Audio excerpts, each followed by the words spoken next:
Hey, how's it going? Just taking a few notes on the 2007 Perp, Cannondale's newest offering in the slopestyle category. 6 or 7 inches, 180 or 200 millimeters of adjustable travel, keeps its geometry, single crown ready, slopestyle machine. Let's go over to engineering and talk to John Kramer, also known as the Kid. I'm John Kramer. I designed the free-ride gravity bikes for Cannondale. A lot of people call me the Kid, I guess because I like to goof around a lot on my bike. Yeah, we go out back and ride the jumps, ride the jump box, make different obstacles to hit, build trails in the woods. Yeah, I mean, some guys like to go on a cross-country ride or a road ride, and I like to hit the jump box.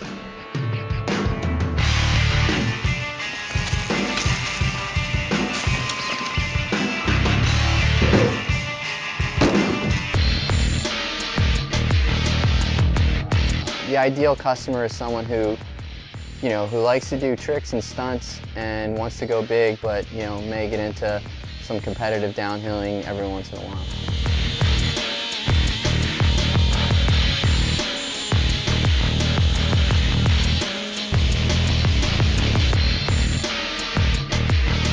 One of the goals was a lighter, more agile style Judge, and the other one was a bike that rides and climbs like a Gemini.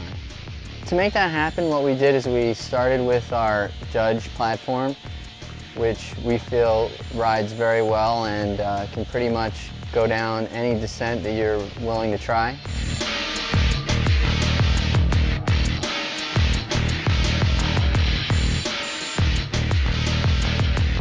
What we did is we shortened the wheelbase. We changed the head tube angle from 64 to 66 degrees.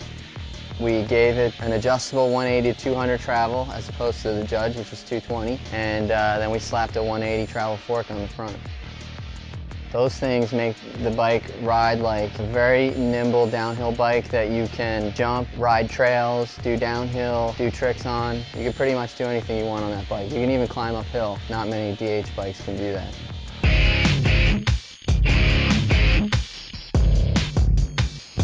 The Judge weighs about 9.5 pounds without shock, and the Perp weighs 8 pounds without shock. So that's a considerable weight difference when you're talking about a DH bike. And you can actually build up a Perp to about 40 pounds with the right setup. Also, some of the differences you'll notice is the one-piece bent top tube as compared to the delta frame construction of a Judge. What we did with that, we were sort of looking towards a free rider and the trick aspect of it. You'll notice that the Perp has a very low standover, and so I was kind of thinking it would be cool for no-footed can-cans and tricks like that. The main thing on the Perp is the adjustable travel. It goes between 180 and 200 pretty easily. Really all you need to do is loosen the upper pivot, loosen the front shock bolt. You don't even have to take anything else apart. You can actually spin the front end of the reservoir over to put it in the other position, and then you switch to the opposite holes and you're good to go. Depending on your style of riding, you could set the bike up to be more free ride or more downhill. So in the 180 position would really be best for free ride, stunt riding, dirt jumping, and the 200 position would be good for just bombing it downhill like McCann.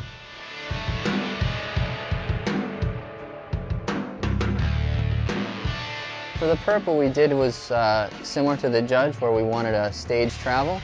So you get nice subtle off the top when you first sag into the bike. Then you get a nice linear flat bump absorption. Then we ramp it up at the end to give good big hit absorption.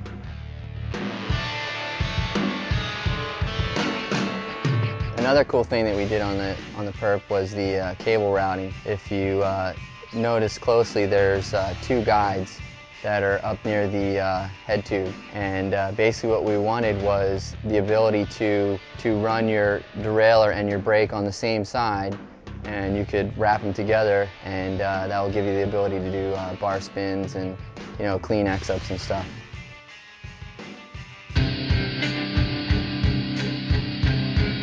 you could put a 200 mil travel fork or a 180 travel fork and still get a pretty good feel out of it. It's not too floppy, it's not too steep where it feels kind of twitchy.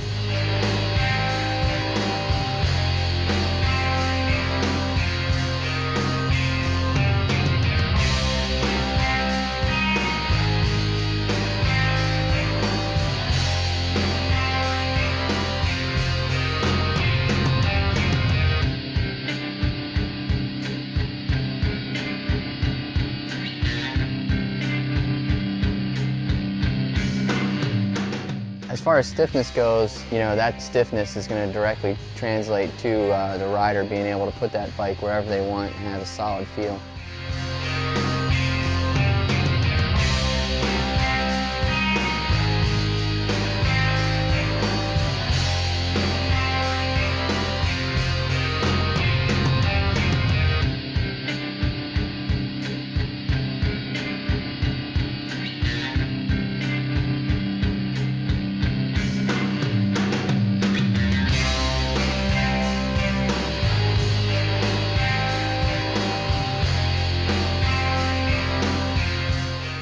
Oh man, it's so much fun to go to a place like Whistler and, you know, follow you know, Mick Hanna down for a run.